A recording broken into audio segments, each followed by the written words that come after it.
don't want. I'm being a fatso and eat the crispiest of treats. The kind made of rice. Crispy treats, rice, crispy treats.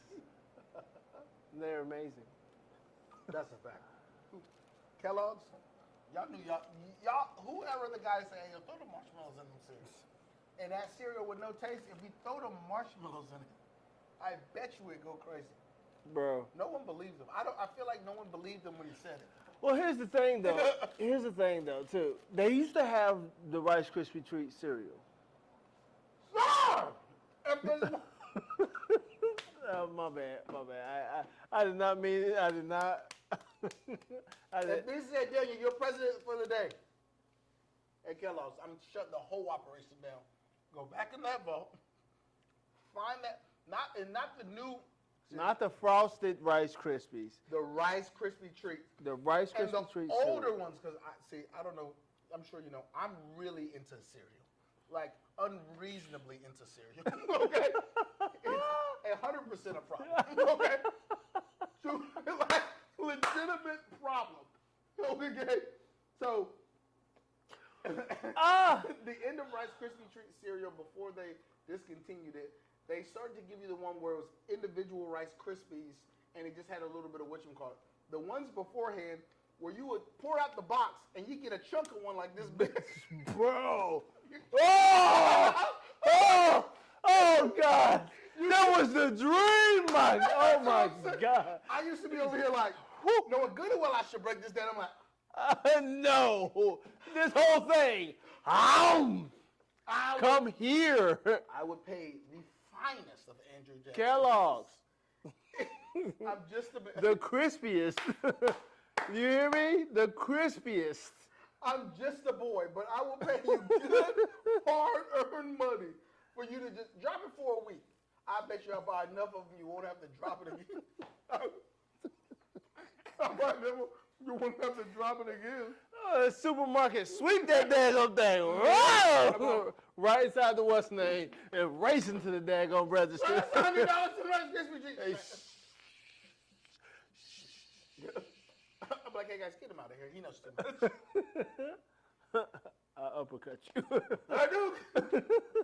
Oh my goodness, bro. But yo, that Rice Krispie treat cereal. It was in a pink, purplish box, whatever. The best freaking cereal.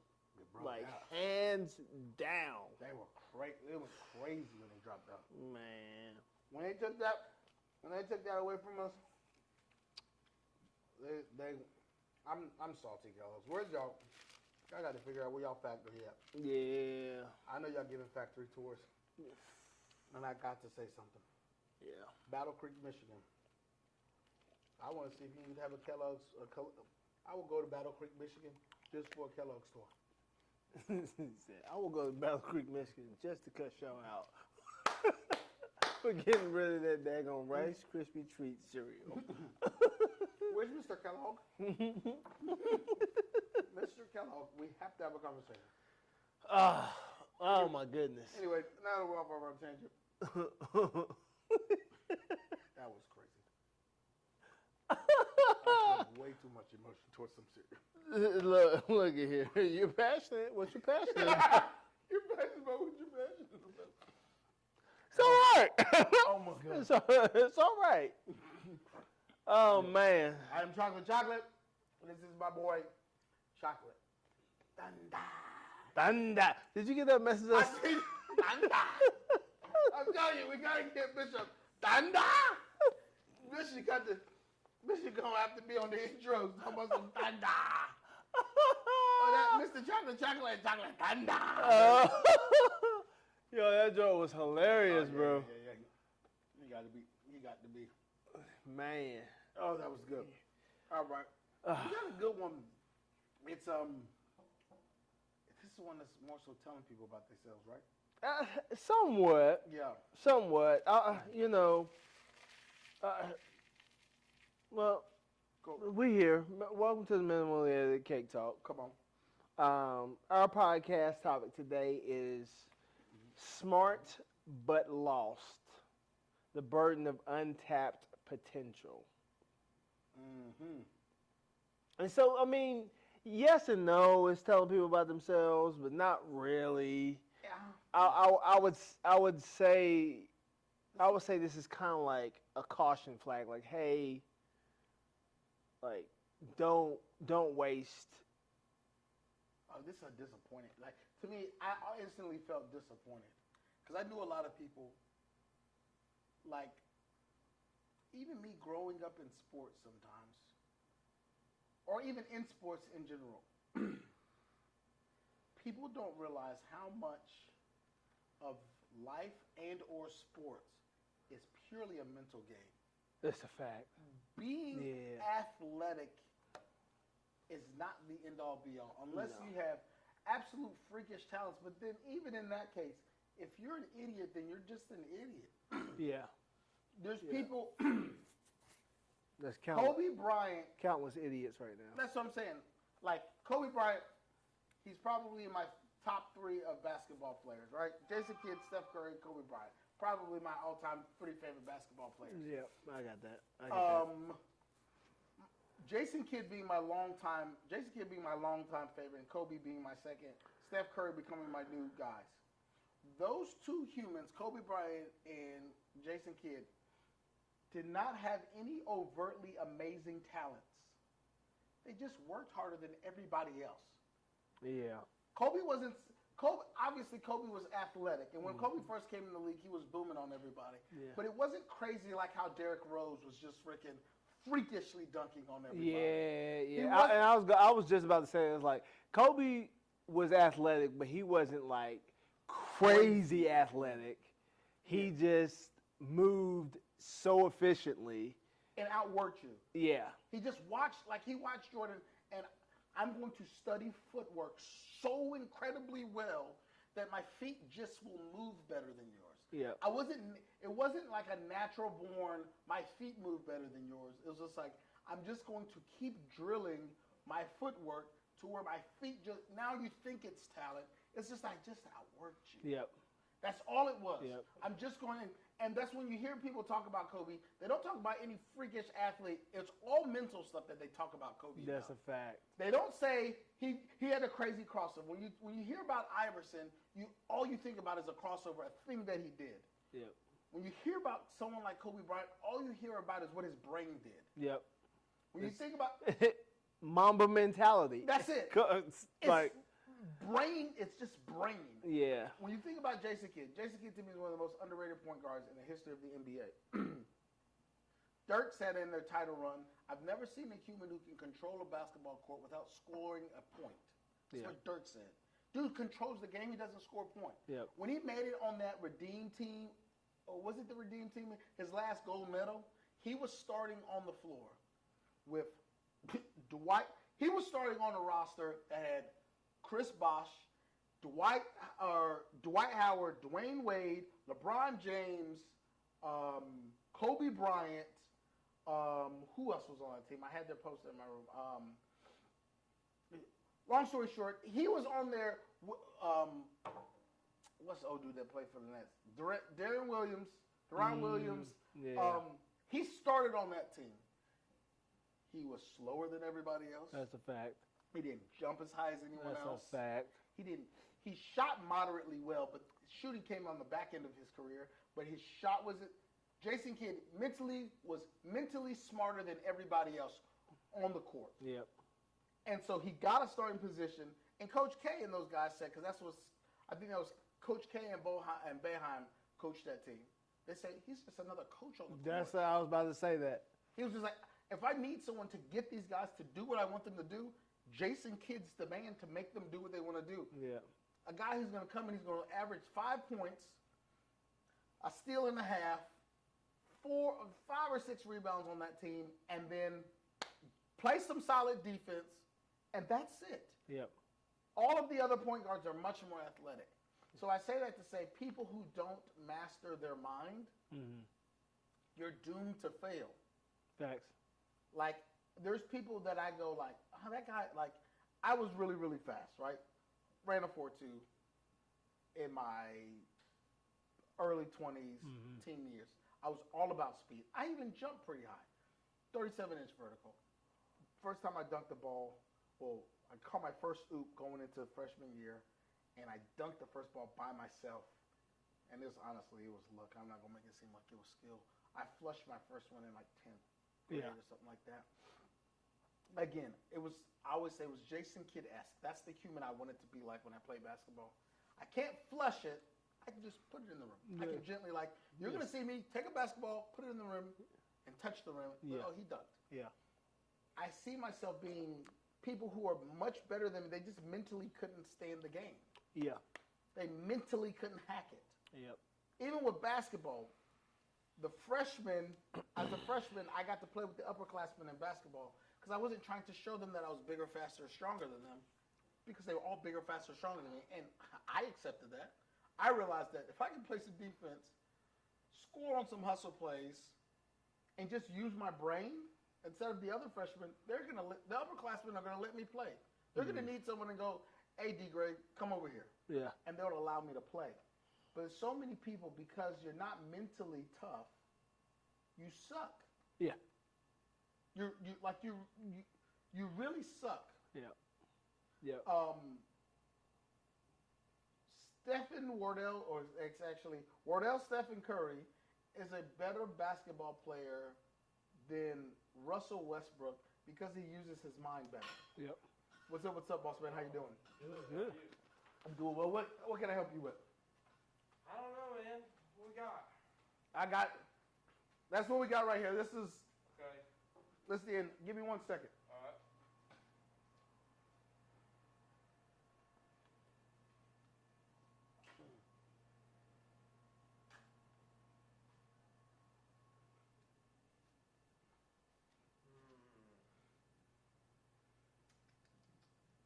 Been here before?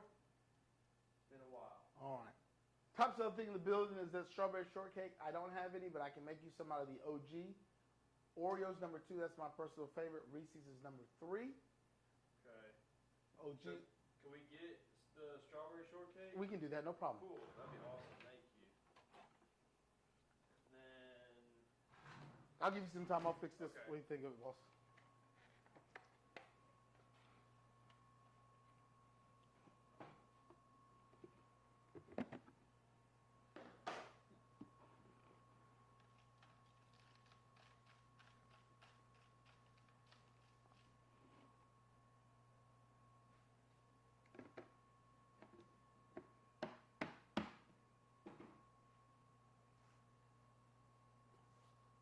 if you were to get a cheesecake slice, what cheesecake slice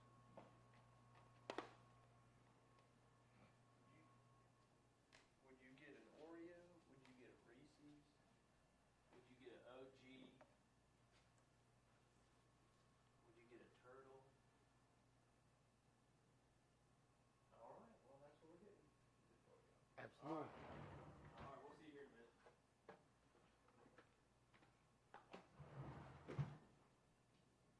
Here you go. 2 slices will put you back 13, boss.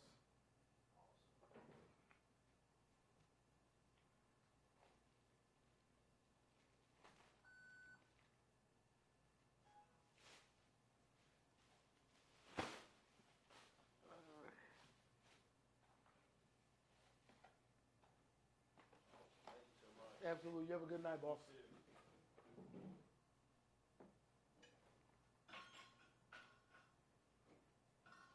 I was wondering, like, why would that happen? Probably because the door's open and there's a child here flashing light on. Hey, look, it's making sales. Okay? I'm just quiet over here. I'm just let it happen. Just look, I ain't got nothing to say. I'm not getting in the way of this man making some money. Let's get after it. Let's get after it. But yeah, Bring the coins. bring those coins up. But what I'm getting at is like a lot of people mentally, you just don't make it to the heights you were supposed to make it to because you can't outthink problems. Well, I would even say this too. It's all in the environment too that you're in, because I think that I'll bring it back to myself. I think I had decent talent, Yes.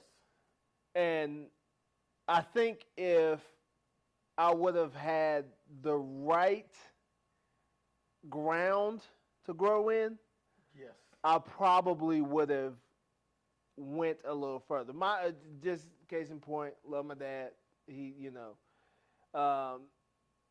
always supportive. He didn't graduate high school. I think he stopped school after ninth grade. So there was a bit of a knowledge barrier there. Yep. Also with that, there's setbacks. When you don't have a high school diploma, you can't get certain jobs. So now, in order to make ends meet, you have to do 2, 3, 4 different jobs Yes. just to try to make ends meet. So his time with me was limited.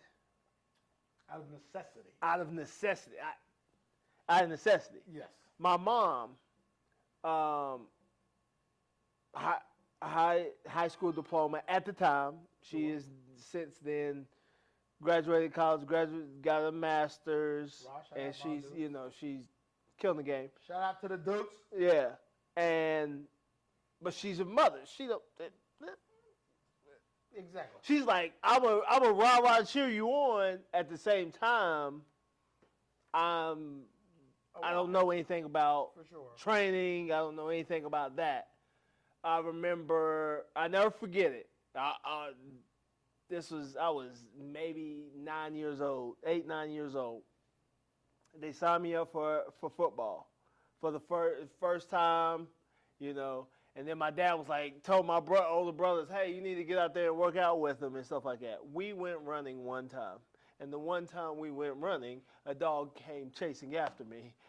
I was out at 9 years old. Okay, sidebar, I'll let you finish. That is something my older brothers told me. Like, kids don't get chased by dogs anymore, and it shows. That used to be a part of life. I'm just like, that is the quickest way to get home, but it's dangerous. Yes. But I really want to get home. Yep. And it never fails. Buddy just was like, I've been waiting for you, brother. You dodged me for a long time to go. Time to go for a run.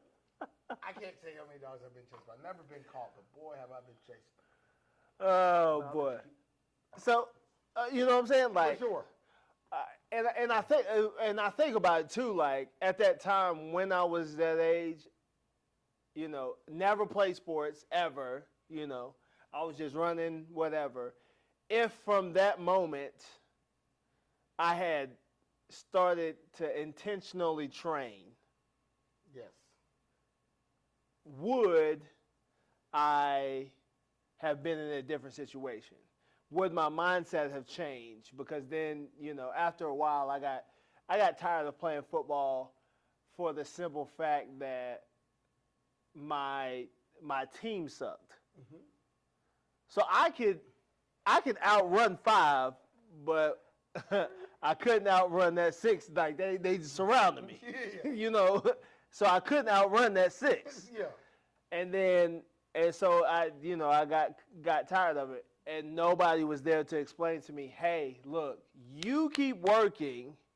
This won't be like this forever. Brother, that. I no lie, bro, no lie. I really, truly feel like, hey, if Jeremy would have had the opportunity and the push behind Yes. to be like, hey, like we're gonna keep going, we're gonna keep working, we're gonna keep go. It will not always be like this. I want you to work through this. I want you to keep going through this because then you will understand. Then you will know how important it is to work. Yeah. And you will understand how good it feels to win, and you will never want to lose again. Raw. Nobody was there to say that. They were just like, and they were complaining about the other kids. The other kids don't know any better. But Yeah. what you can control is this Yes. right here. You can control how hard you work. You can control how many push-ups you do, sit-ups. My brothers should have led by example. My father should have led by example, but he didn't have time to lead by example because he was too busy working. Clocking at job number 3. He was clocking in at job number 3. And understandably so. Right. We got to put that part of that. That reminds me of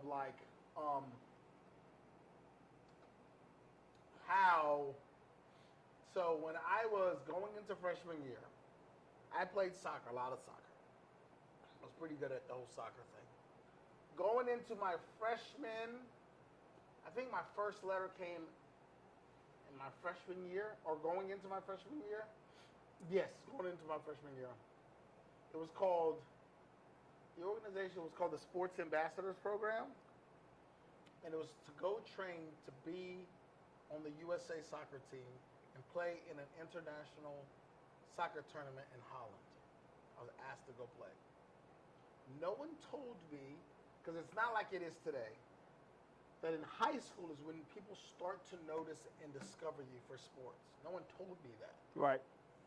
And that's when I started to get those looks. Yep. They're like, again, also have to remember at this time, soccer doesn't breed the most athletic humans like football does. The most athletic humans in the sports world in America, outside of gymnasts, okay? Those are the only people I'm willing to throw a bone and say the gymnasts are. Right. Those humans are different. Yeah.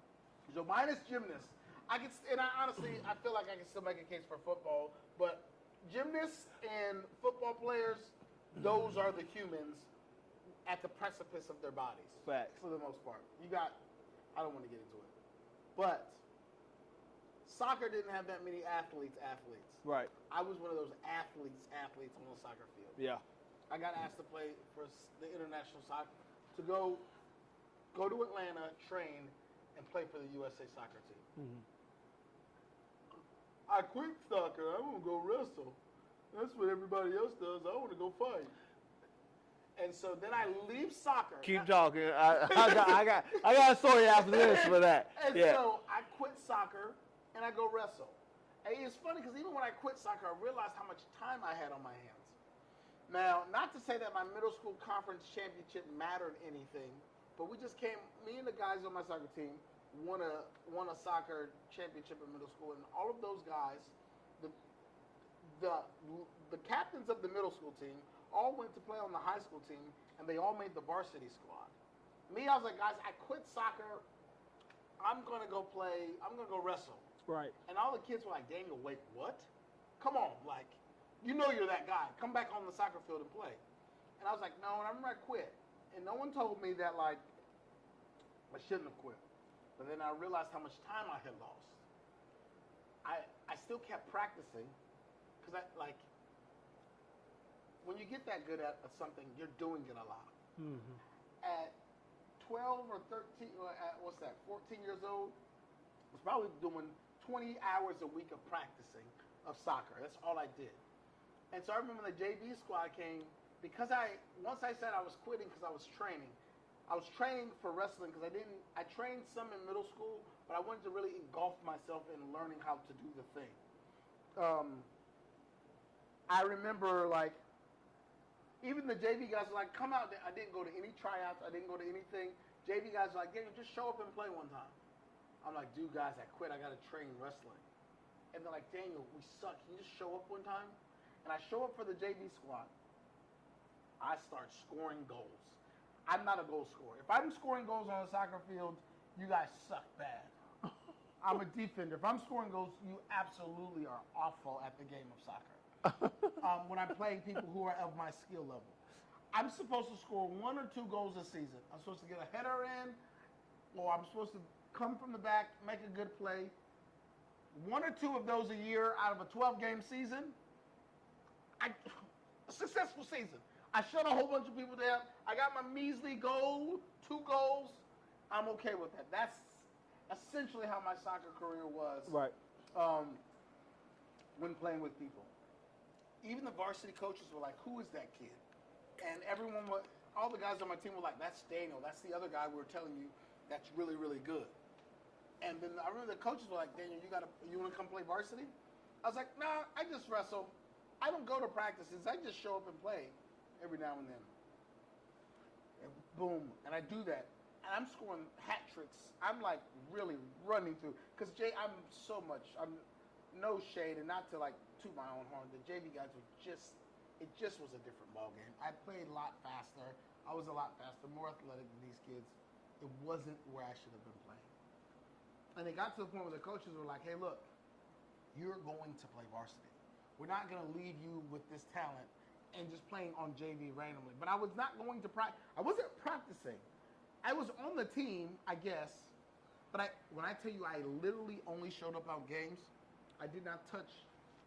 Never did I ever go to a JV soccer practice in my life in high school. I just showed up at the game because like, hey, it's the game on Wednesday. You want to show up? And the coaches were like, he's good. Here goes your jersey. Let me just give me a jersey game day. Oh, you guys want me to wear this number today? All right, go. Wow. I just put this number on and go boom. And so I think about, and I got asked to play the second time. You had to be nominated. They showed you a list of everybody from your state, everybody from your area that's ever going to go play in this international soccer tournament. I would have been one of 4 names in the area to ever play for the USA team. Super dope honors. I was like, I just want to wrestle. I don't care. I just want to go wrestle. And it's just like, I've always said, if I had a father that was around, he would have been like, hey, idiot boy, how about you go do the thing that the people are coming from across the country to tell you about? Like, when I got my letter, I was invited to go to this place, and they rented out some, like, maybe it was like Carolina Theater or something. Yeah. We go into Carolina Theater, and they play the whole thing. How would you like to represent your country and all of this blah, blah, blah, blah. It's this big thing. I just simply didn't. I just like, let me see. Oh, man, I could be on the USA team. That's pretty dope. And to say I was going to be on the USA team, for me, was good enough because I really didn't care.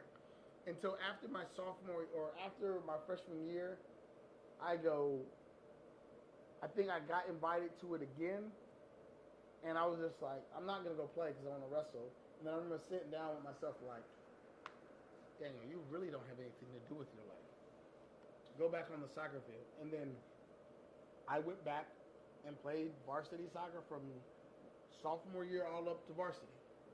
My first, as a matter of fact, my first practice, one of the captains of the team was a defender. I'll never forget this year. He thought he was tough, boy. Thought he was really that guy. He was just slow. When you're running that fast, speed in any sport, if you told me to give you one attribute in any sport, if you just give me speed, I can figure the rest out. Yeah. Guys just wasn't fast. I remember we did one drill. We were supposed to race and wrestle for the ball and then get it on our side. And he thought he was strong.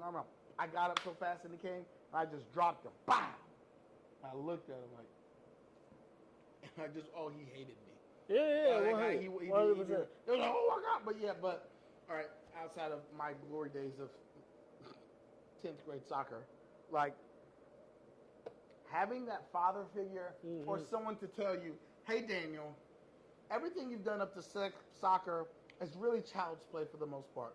Now someone cares about your skill because you're in high school. Yep. Now you can't quit. You have to show up because now the world actually cares. Yep. Before nobody cared, now they care. Yeah. And that simple conversation, I mean, even growing up, once I started playing varsity soccer, they would tell me they would nominate me for awards. And I was like, I really don't care for your all-conference awards. Yeah. I've got other things that I want to do. Like, sure, put me up for an award or stuff. I think I got maybe some all-conference award or something. But I really, when I tell you I really don't care about awards, like, and this is that stoic Daniel even in 9th grade. Another certificate doesn't mean anything. I've got a room full of certificates and ribbons and things. Another one didn't really mean that much to me. Yeah. So, like, no one telling me, like, Daniel, keep those accolades. You need to do those things because it'll mean something later. Yeah, and that was what I was going to get at. Because both of us are athletes. So practically anything, any sport you throw at us, Yes. after a couple times, we'll pick it up, boom, Can figure it out. We're in there. And I was playing football when I was younger, transitioned to basketball. I was pretty decent at basketball. Yeah. My father was trying to get me to transfer from the school I was at to go somewhere else where I would get a little bit more exposure. Yes.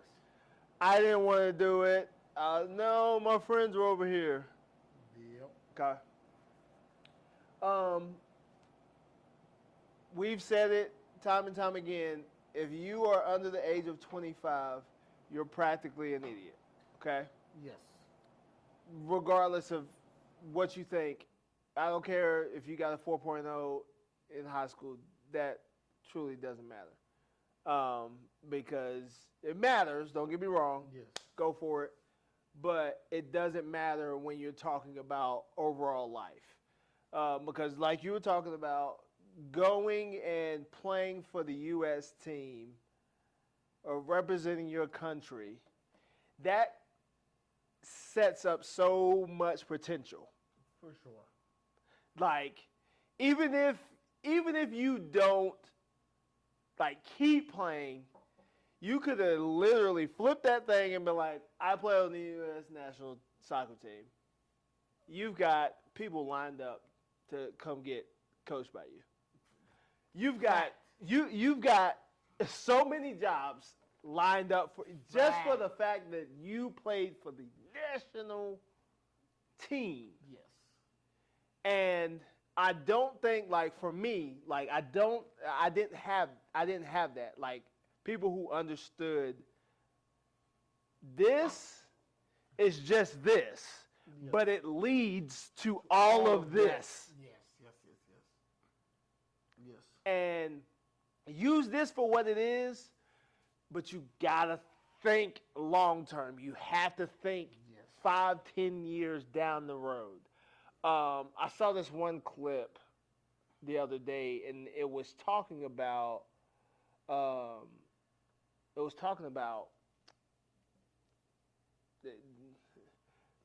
childhood trauma. We know how I feel about trauma, and everybody's got it, and it's romanticized. And I would say not necessarily childhood trauma. I think it was just people were in survival mode, and so they're just trying to not drown. Brother, Hold on, I'm almost done. Hold on, I'm almost done. So it was basically talking about like kids who grew up in those type of environments never really plan out, because in the past, if they planned out, they would get disappointed in some way, shape, or form, whether it be by parents or situation or so on and so forth. Yes, I do agree with that. No, I don't necessarily think it's a trauma. I think it was what your parents had, and it was how they were trying to survive, make sure you were surviving. yeah, man. Oh my gosh, it bothers me. And yes, it's something that you have to reteach yourself. Yes.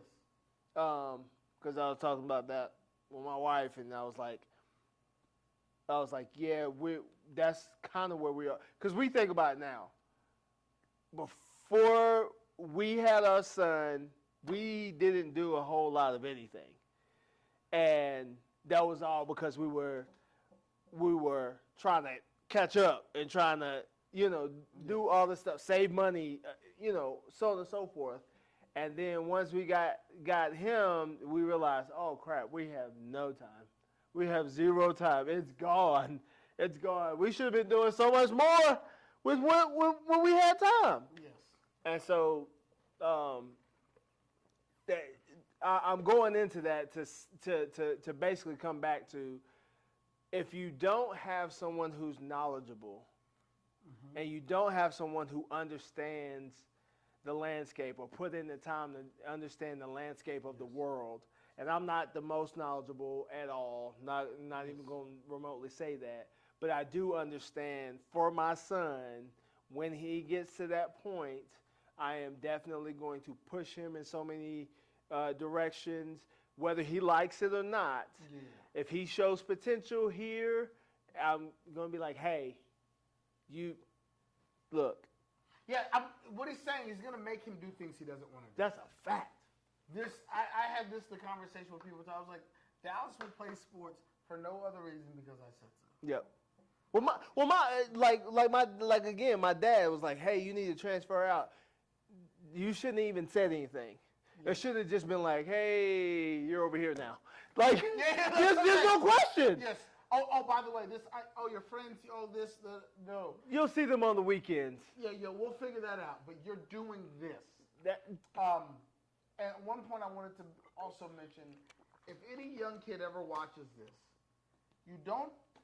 it's okay to listen to the guy who also failed at the thing. I think sometimes we get too caught up in you've never done this before, so you don't know. Facts. Without understanding that he never achieved that, but he might know why he didn't achieve that. Yep. Right? So, Carmelo Anthony has never won a championship in his life. Yep. I'm sure Carmelo Anthony can dictate, like, hey, this is why I did it. I wasn't ever able to make it to a championship, and if I had the time to do over, this is what I would do, and I believe this would get me to a championship. Yep. And because people, it's kind of like the same thing when people be discrediting people like Charles Barkley.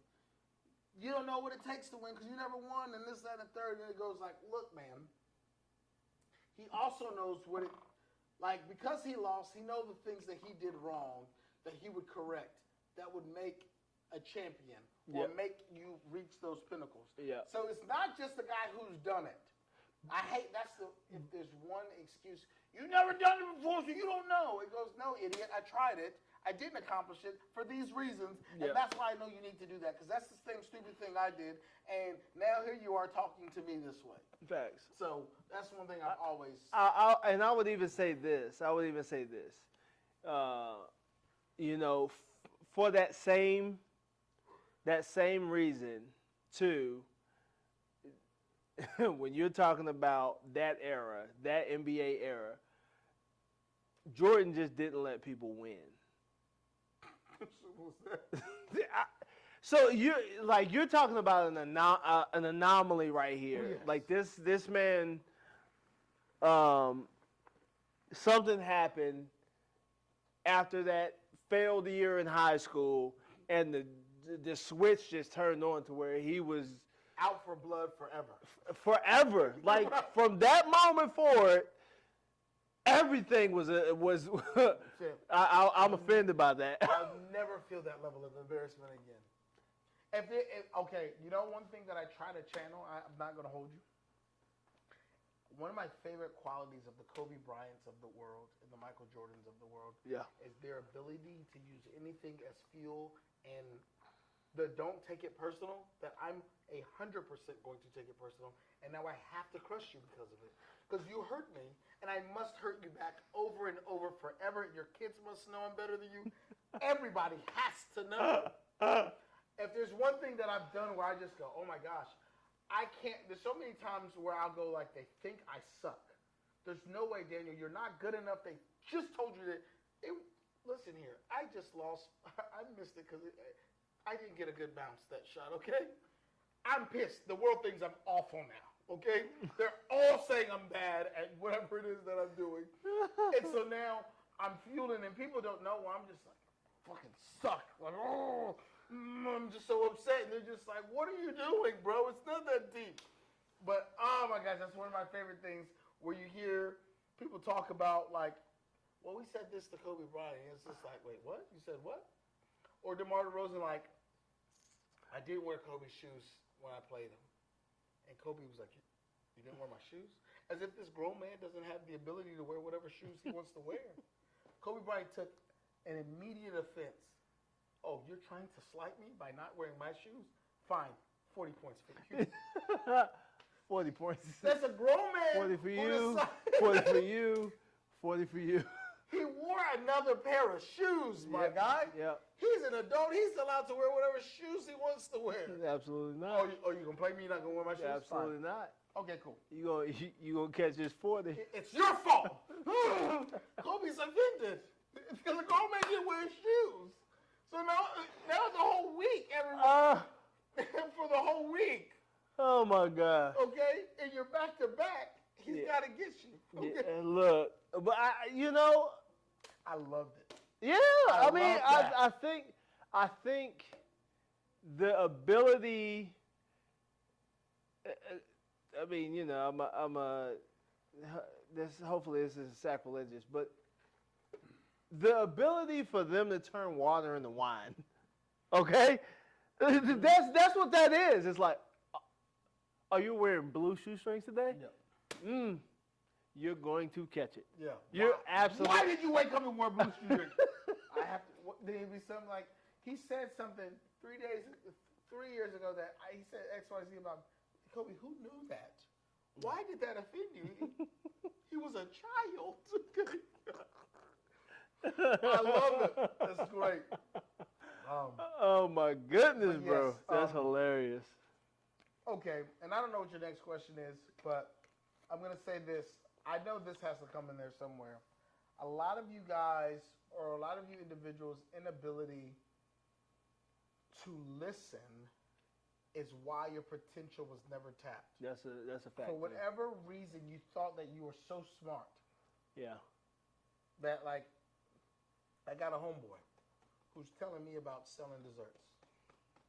After all of the money and after all of the time that I've spent doing this whole dessert thing, I've got a human telling me why he can't do it. Yep. And then he gets offended with me when I go, "Hey, brother, you're just scared." Yep. Well, let's roll into that question. What role does fear of failure or fear of success play in keeping smart people stuck? Okay. I don't think people fear the success so much. I know that's like a cool way people like to say that. Yeah. I think the human brain is so adverse to failure. Like we discuss, failure is such a thing that, and it's a survival instinct, that we're afraid of failing so much. The inaction and to say I almost did something is better than to try something and to fail. Yeah. Where in a guy like my mind, I rather fail than to say I almost did something. Yeah. Right? So all that soccer talk I just told you, I went and played a season of collegiate soccer just to prove that I could play collegiate soccer. Then left and go, I actually have a lot of other things that I'd rather be doing than playing soccer. And then just didn't play collegiate soccer again. Like that was it. I did it just to say, oh, I was this good. And then was just like, okay, I actually don't want to do this. I'm enjoying all of my other life more than soccer now. But like, when I say people are really afraid to fail, even with me, I'm not. Before I opened Uncle Cheesecake, there's a guy who owned a crepe shop. Shout out Miro Busov, owner of Penny Path Crepes in Winston-Salem, High Point, and stuff. I used to go to his shop, go to his creperie, and talk to him about Uncle Cheesecake all of the time. I mean, constantly.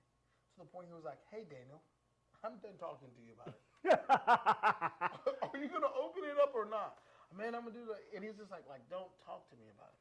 Like, I'm done, bro. I can't keep answering these same questions every day. You have to have somebody like that, though. Yes. And like, what was even so good about it is when I opened up my shop, he told me, like, congratulations and thank you, but it didn't feel like he was congratulating me the way everybody else was. And I say this because I like it. He congratulated me like, finally, bro. Like, it was relief. Yeah. Like, Daniel, what? Daniel, you were talking to me for 2 years. Yeah. I told you 2 years ago, you just, like, good job, but Daniel, do you see you wasted 2 years of your life talking about it? Yeah. Like, I told you, when I first had your stuff, I told you were good enough back then. You just kept asking me foolish questions because you were, like, essentially you were scared. Yeah. And so his congratulations felt different than everybody else because it was from a relief spot of, not I knew you could do it, to Daniel, duh. We all knew you were good enough. I'm more so upset that it took you so long to realize you were good enough Right. than you actually doing it, because almost like you wasted all of our times because we knew you were that good. You just wasted our times because you were scared. Yeah. You know, it's kind of like when, like, you want your friend or somebody to do something, they're so scared to do it, you're like, it's not even that bad. Like, it's not like a big water slide. Come on, man. The kid's like, I'm so scared. I don't go. Just say, go down it. Just go down, bro. It's not that deep. It was one of those situations to where he was like, congratulations, thank you, Daniel. I'm sure we'll see each other. And then guess what? After I opened the business and I got over my fear, we went to talking about business again. Yeah. He just didn't want to keep doing it with me because he felt like, I'm not getting this kid anywhere. I might be scaring him more by answering these questions. So I'm done. Yeah. And when he gets the business, now we can have business conversations again. Yeah. And that's how that went. So I got a home, like I said, I got a homeboy. He's so afraid. Imagine having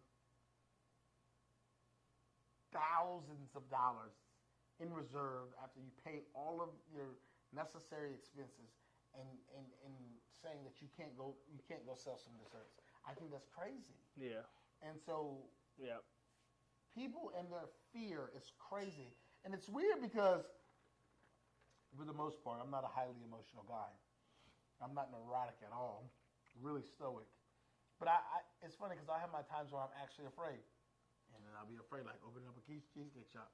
And I'll be afraid for a little bit. And it's super weird whenever I'm like afraid. I'm like, oh my gosh, is this what fear feels like? Mm-hmm. And then I go do the thing. I was like, bro, you are tripping. Yeah. Yeah.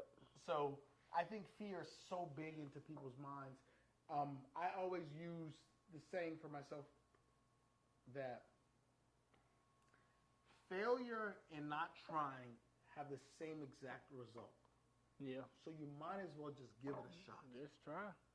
Yeah. The worst that can happen is you don't make it or you don't do the thing, and then you're just right back at the same spot that you were when you didn't do the thing. Yeah. So that's why I've never been scared. Like, I'll just do it. Whatever. If it fails, whatever. We'll figure it out next time. As long as I don't die, I can figure it out. That's it. That's it. But like we've said before, though, people equate. I would say people equate failure with being wrong, and a lot of people are allergic to being wrong, like deathly allergic of being wrong, and they really think if they're wrong, they will cease to exist from this planet. Just fall straight to the pits of hell. Oh, you were wrong one time? You were wrong. Hated Bye-bye. See ya. And so I think that has a lot to do with it. Like you said, I think it's instinctual as well.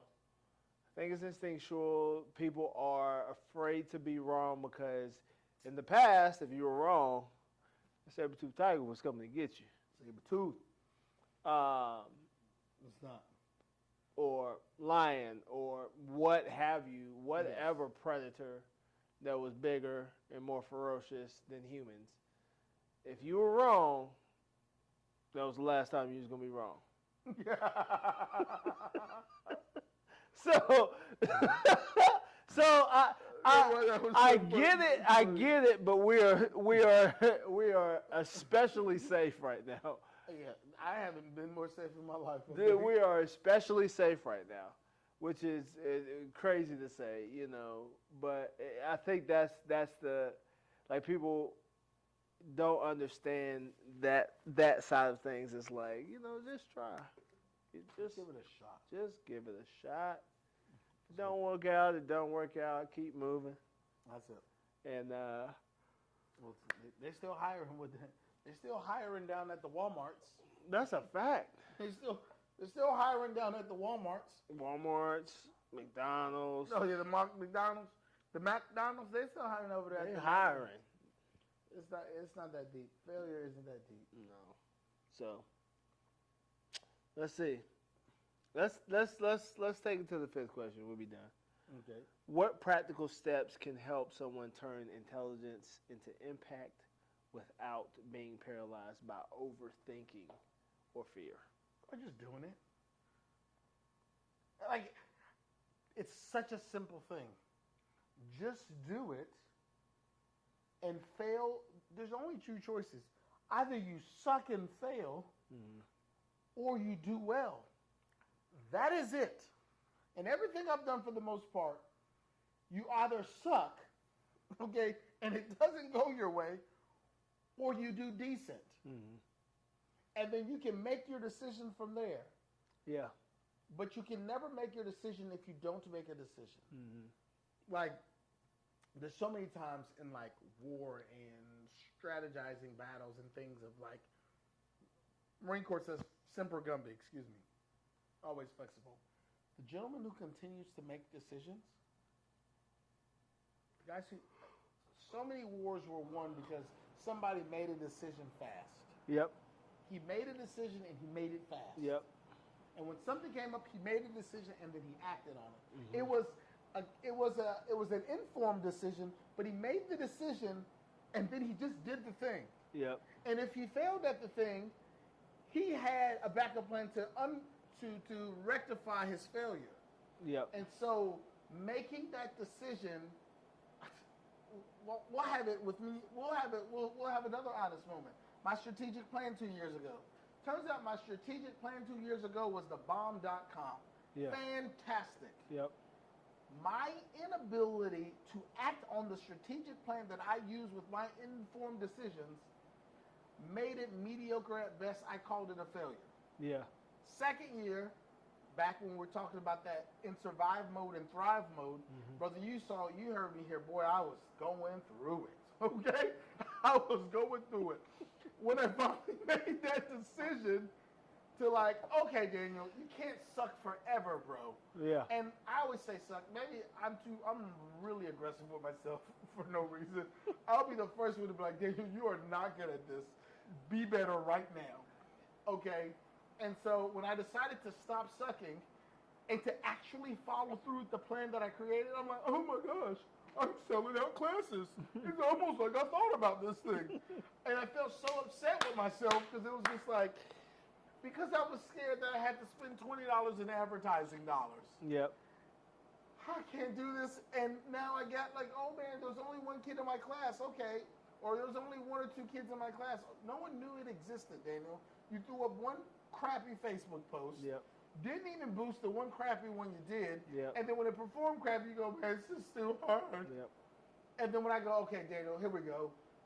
This is the formula and how we're going to do this. We're going to actually commit to doing it. And I commit to doing it. And people are like, awesome. Now, after the summer, I have 8 classes booked to the brim already. And it was just like, oh, I just actually committed. Yeah. And stop acting scared or half doing it halfway. So, I'm a huge proponent of action. Yeah. I am a risk taker. Okay? The worst that can happen is I go back to broke.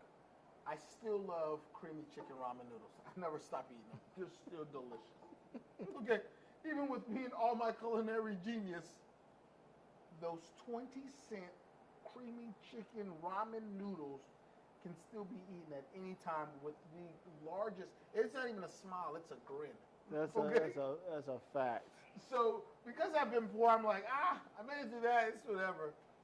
So maybe that's why I don't care. You know, and to be real with you, look at here right now. Grown man right here. My wife, outside of Jesus Christ, best decision I ever made. Okay? Best decision I ever made. Rock. My son, greatest gift I ever got. Here we go. Okay? If I didn't have those two, I'd be living in my car, stacking bread, eating those creamy ramen noodles. Let's go. Okay. It's okay. Like, I would literally probably have a trailer. Single wide. Just, boop, Single wide. paid off, Come on. and just stacking paper. Bruh. But I have others I have to take care of. Come on. So I can't have them living in a trailer. That's not it. I can't have them eating ramen noodles every night.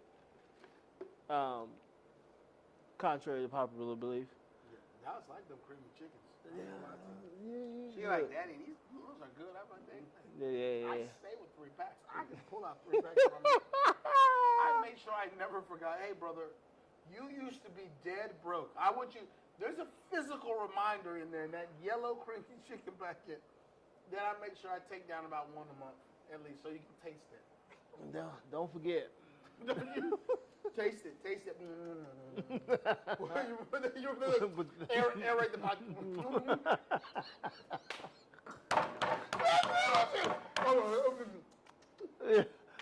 Yes, sir. Yes. Yeah. Okay, but yeah. All right. Yep. I said it.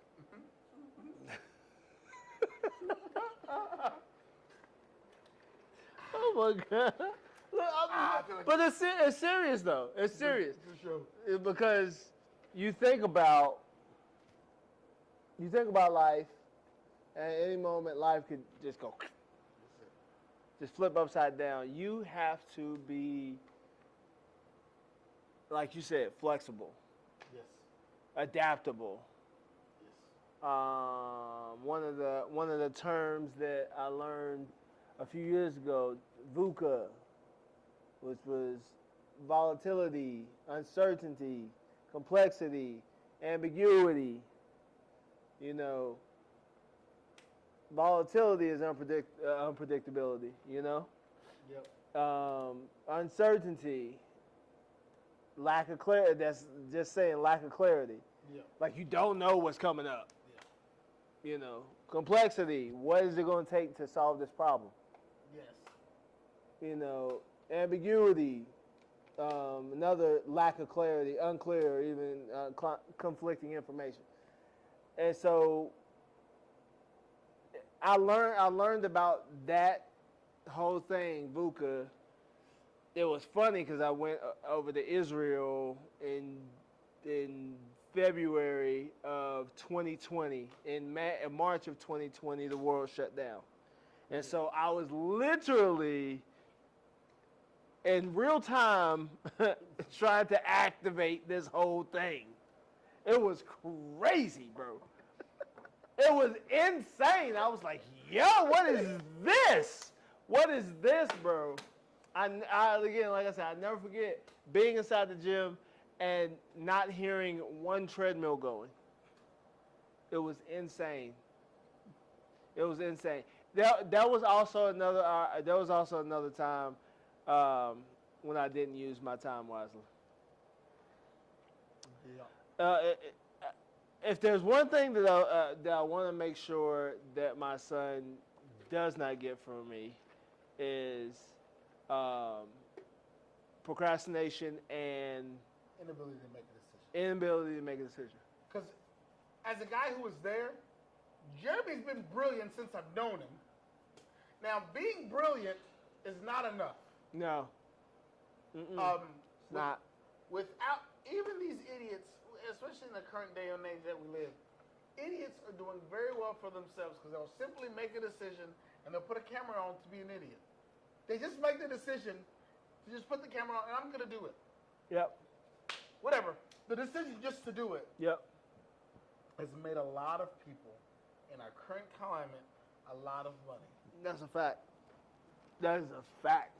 Yes, it's just like, And you know, like at that time, like when that happened, I should be like, yo, all right, time out. What am I gonna do? Oh, that's what I'm gonna go. Yeah. I'm about to work out from 8 to 9. I'm gonna go in this office, do a little bit, tick. I'm coming back out here at 11, working out to 12. yes. Go back in the office, tick. Oh, I'm gonna go get some lunch. Come back, do another workout. I should have got built in that daggone. I should have got built, boy. But here's the thing: it's like, and that's like serious. I was never taught that. Yes. I was never taught that, so I didn't understand. Like, hey, this thing right now, after a week, you understood this thing is going to be here for a while. We got to get to work. Yes. We got to do something. We can't just. And here's the other part, too. Here's the other part. I want everybody to understand this. This goes for any relationship. Relationship with your friends, relationship with your spouse, relationship with your occupation. If you get better, the relationship gets better. This is true. That's a bar. If you don't get better, then the relationship just stays stagnant or eventually dies. Yes. So, understanding that if you keep progressing, make the decision to just keep going.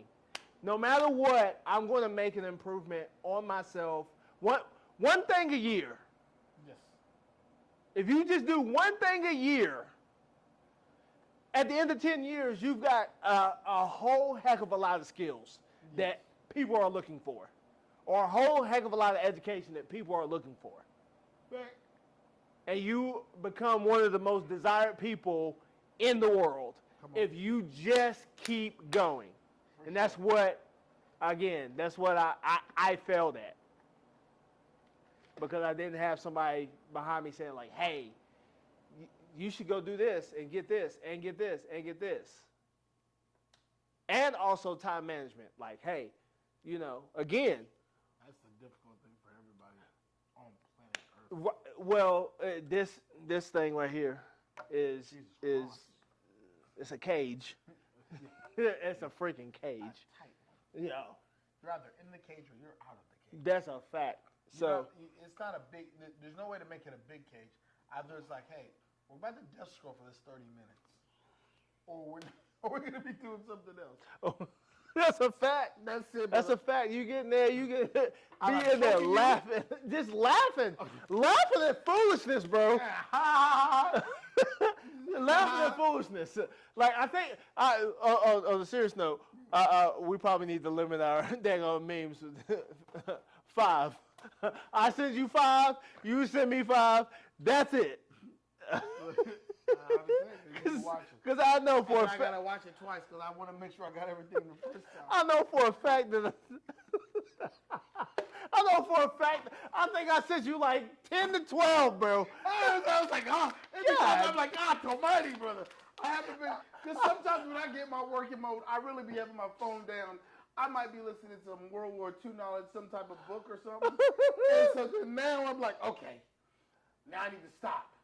And then I'll stop for 2 or 3 videos, and I look at the clock, I'm like, hey, yo, there's no way those 2 videos were 15 minutes apiece. Okay? There's no way they were 15 minutes apiece. I definitely only looked at 2.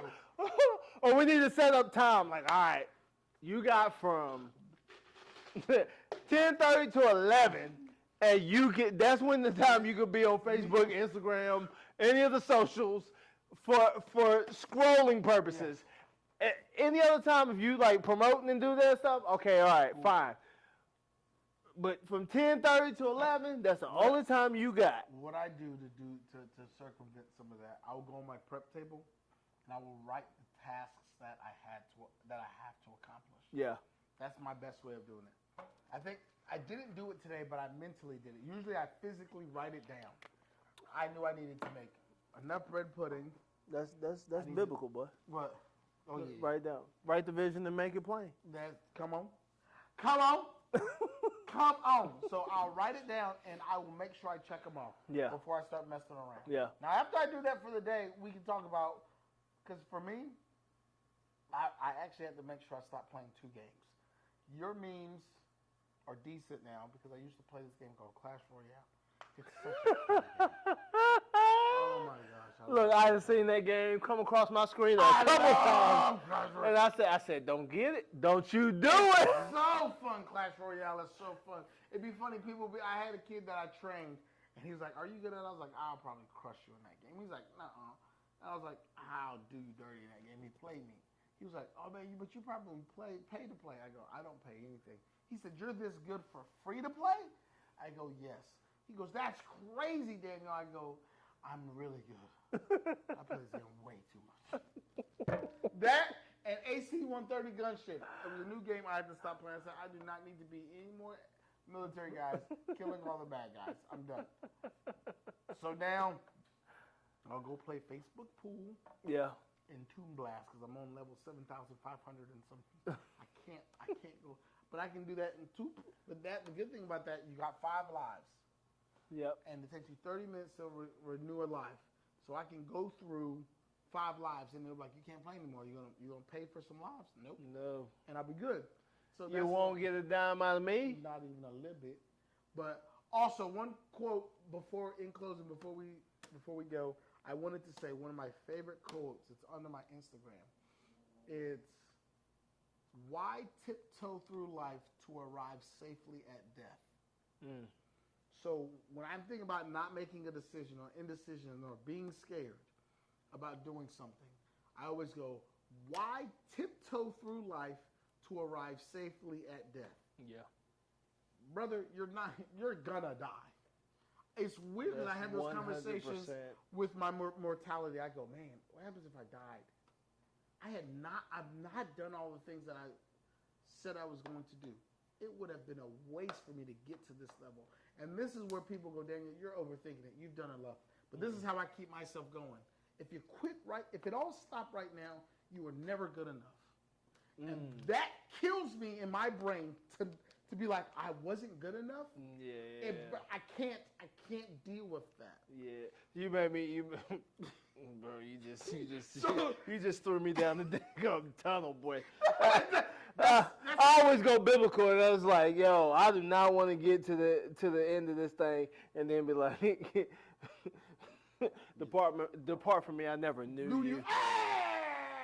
You're like, no, wait. No. Hold on. Cool down. Jesus, no. Or what they say, let me tell you something.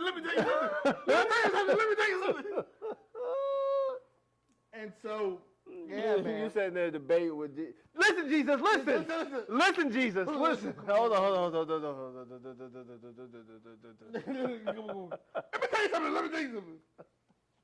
me tell you something. Oh my gosh. So, but yes, man. Yeah. That's it. That's what I got for you. Yeah. Oh man. Let's see. Is that it? I think that's it. We skipped to number 5. Yeah, we skip because we kind of jumped sure. through it a bit, you know. The burden of untapped potential. That was a genius idea. It was good. You'll never know. This is Smith Melody Cake Talk.